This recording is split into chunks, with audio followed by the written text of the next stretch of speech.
Hi guys, কেমন আছো তোমরা সবাই? আশা করি ভালো আছো, সুস্থ আছো। তো যাই হোক, আজকে চলে এসেছি নতুন ব্লগ নিয়ে। এই যে নারকেল কেটে নিয়েছি, এগুলোকে কুয়ে নেব, মানে পেস্ট করে নেব। আর ওইদিকে চিংড়া মাছগুলোকে ছাড়িয়ে নেব।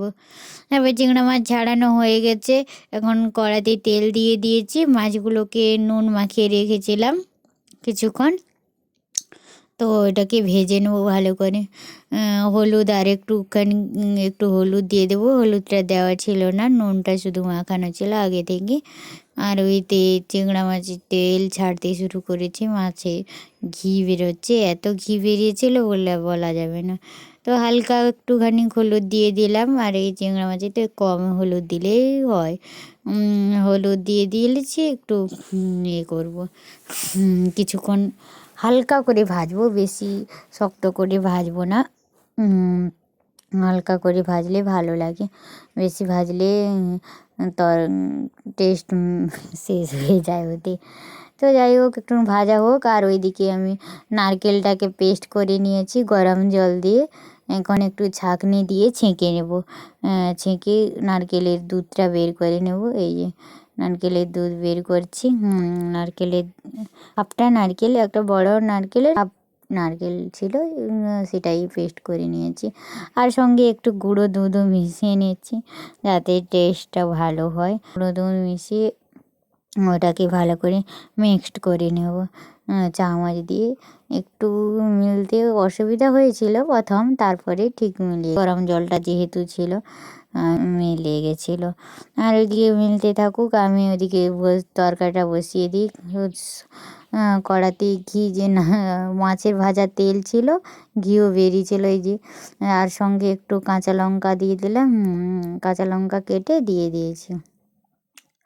আর একে একে পরপর মশলাগুলোও দেবো। তার আগে লঙ্কা গুঁড়ো, হলুদ গুঁড়োটা দিয়ে দিলাম, চামচে করে বের করে রেখেছিলাম আগে থেকে। তো সেটা দিয়ে কিছুক্ষণ ভেজে লঙ্কাটা যখন মানে ভাজা ভাজা হয়ে আসবে, তখন আর মশলাগুলো দিয়ে দেব। তো লঙ্কা ভাজা হয়ে গেছে। এখন এই যে পেঁয়াজ বাটা, তারপরে রসুন বাটা, একটু পেঁয়াজ বাটা, রসুন বাটা আর আদা বাটা কেউ দিতে চাইলে দেবে, না হলে নাই না। আর একটু টমেটো কুচিও দিয়ে দিলাম, দিয়ে এখন ভালো করে কষাবো। একটু কষিয়ে একটুখানি নুন দিয়ে দিয়েছিলাম। তো এখন মশলাটা কষানো হয়ে এসছে। আর টমেটোটাও একটা দুটো থেকে গেছে। এখন একটু টমেটোটা হাইব্রিড টমেটো তো একটু মিলতে চায় না। আর একটু নারকেলের দুধ দিয়ে দিলাম, জলের বদলে নারকেলের দুধ দিয়ে দিয়েছি। দিয়ে এখন একটু ভালো করে গলাবো। টমেটোটা যাতে গলেনি, তার জন্য একটু নারকেলের দুধ দিয়ে দিলাম। তো এখন গলে গেছে, হয়ে এসছে। আর মাছগুলো একটু দিয়ে একটু নেড়ে চেড়ে কষিয়ে নেব। কষিয়ে নিলে টেস্ট লাগে। এমনি কেউ মানে ঝোলটা ফুটতে শুরু করলে দেয়, তো আমি একটুখানি কষাতে ভালো লাগে আমার। কষিয়ে কষিয়ে রান্না করলে মনে হয় বেশি টেস্ট হয়, তাই একটু কষিয়ে নিলাম। আর একটুক্ষণ নাড়িয়ে 2-3 মিনিট নাড়িয়ে নেব। দিয়ে জলটা দিয়ে দেবো। জল বলতে ওই নারকেলের দুধটাই দেবো, জল দেবো না। ভেবেছি যে নারকেলের দুধ আছে আর গাই দুধও আছে। যার বাড়িতে, যদি কারোর বাড়িতে নারকেলের দুধ না থাকে, শুধু দুধ দিয়েও করা যায়। আর হচ্ছে নারকেলের দুধ দিয়েও করা যায়, আবার কেউ শুধু পাউডার মিল্ক দিয়েও করা যায়।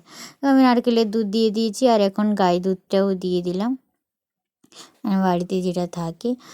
এখন এটাকে 2-5 মিনিট ফোটাবো, যতক্ষণ গ্রেভিটা শক্ত শক্ত না হয়ে, ততক্ষণ ফোটাতেই থাকবো। ওইটা এখন ফুটতে থাক। কালারটা যার হয়েছে না, হেভি হয়েছে। এটা তো ঝোলের মতন কালার হয় না, এটা যেহেতু দুধের ব্যবহার করা হয়, তাই সাদা সাদাও হয়। তো এখন ফুটে এসছে। আর একটু ধনেপাতা কুচিয়ে দিয়ে দিলাম। আর একটু দিয়ে দেবো, গরম মশলার গুঁড়ো দিয়ে দেবো। দিয়ে এখন গ্রেভিটা এরকম করে আমার নামিয়ে নেব। আর 2 মিনিট ফোটাবো, দিয়ে নামিয়ে নেব। তো আজকের ব্লগটা কেমন লাগলো তোমরা কমেন্ট করে জানাবে। আজকের মতন বাই।